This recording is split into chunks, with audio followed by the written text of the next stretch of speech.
Israel Hamas युद्ध के बीच Lebanon border पर हालात बेहद ही विस्फोटक बने हुए हैं, क्योंकि लेबनान का आतंकी संगठन हिजबुल्ला लगातार इजरायली शहरों पर ड्रोन और मिसाइल हमले कर रहा है। लेकिन इजरायली सेना भी हिजबुल्ला के हमलों का माकूल जवाब दे रही है। लेकिन हिजबुल्ला के भीतर एक ऐसी यूनिट है जिसने लेबनान और इजरायली बॉर्डर पर कोहराम मचा रखा है। ये फोर्स इतनी ताकतवर है कि जब 7 अक्टूबर 2023 को हमास ने इजराइल पर हमला किया था, तो उसके बाद से ही ये फोर्स लगातार इजरायली शहरों पर हमले कर रही है।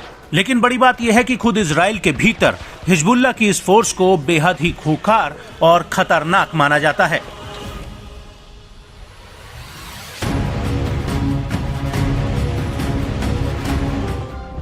जी हां, हम बात कर रहे हैं हिजबुल्ला की रैडवान फोर्स की, जिसे हिजबुल्ला के भीतर एक इलीट फोर्स माना जाता है। बड़ी बात यह है कि रैडवान फोर्स में हजारों स्वतंत्र लड़ाके हैं जो अपने आप में ही बेहद ही ताकतवर हैं। यहाँ तक कि अगर इजराइल का हिजबुल्ला से सीधा युद्ध होता है तो ऐसे हालातों में रैडवान फोर्स ही इजराइल के लिए सबसे बड़ी चुनौती हो सकती है। ऐसे में बड़ा सवाल उठता है कि आखिर रैडवान फोर्स है क्या।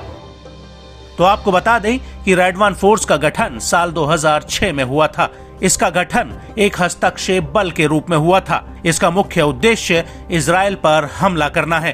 हालांकि इसका नाम रैडवान फोर्स 2008 में पड़ा, क्योंकि इसी साल हिजबुल्ला के नेता इमाद मुगनई को मोसाद और CIA ने एक जॉइंट ऑपरेशन में मार गिराया था और मुगनई स्वर्ग के रक्षा करने वाले इस्लामी दूत रैडवान उपनाम के तहत लड़े थे और इसलिए इस फोर्स का नाम रैडवान रखा गया।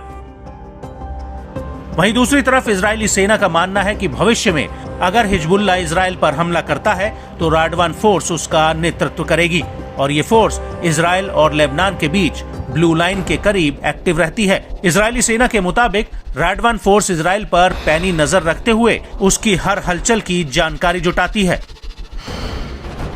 अब सवाल उठता है कि आखिर रैडवान फोर्स को इतना खूंखार क्यों माना जाता है। तो आपको बता दें कि रैडवान फोर्स ने लेबनान के भीतर कई क्रूर लड़ाइयां लड़ी हैं, जिनमें उसने अपनी ताकत का लोहा मनवाया है और इसलिए रैडवान फोर्स का हिजबुल्ला के भीतर एक विशेष ओहदा है।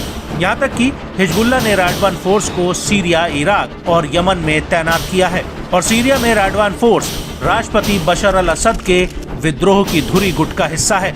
इस गुट में हमास, हूती और इराक का शिट्टे आतंकी संगठन भी शामिल है। हिजबुल्ला के एक अधिकारी के मुताबिक रैडवान फोर्स के कई लड़ाके सीरिया में लड़े हैं और इसके लड़ाकों ने राजस्थान, पहाड़ और बर्फ जैसे माहौल में युद्ध लड़ा है और यही वजह है कि रैडवान फोर्स के लड़ाकों की ट्रेनिंग बेहद ही एडवांस और बेहतर होती है।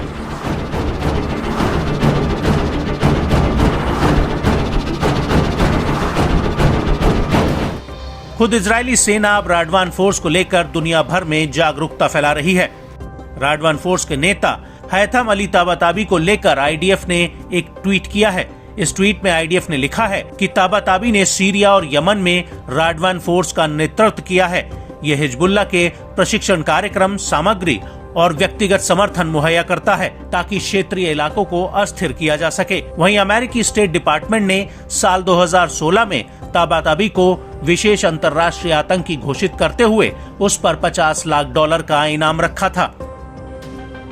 आपको बता दें कि 7 अक्टूबर 2023 के हमास हमले के बाद जनवरी 2024 की शुरुआत में रैडवान का पहला कमांडर विस्सम अल तावी मारा गया था और खुद इजराइल ने ताविल की मौत की जिम्मेदारी ली थी।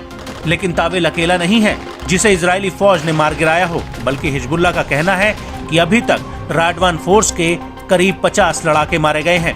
वहीं सीरिया और लेबनान में हिजबुल्ला के करीब 172 सदस्य मारे जा चुके हैं।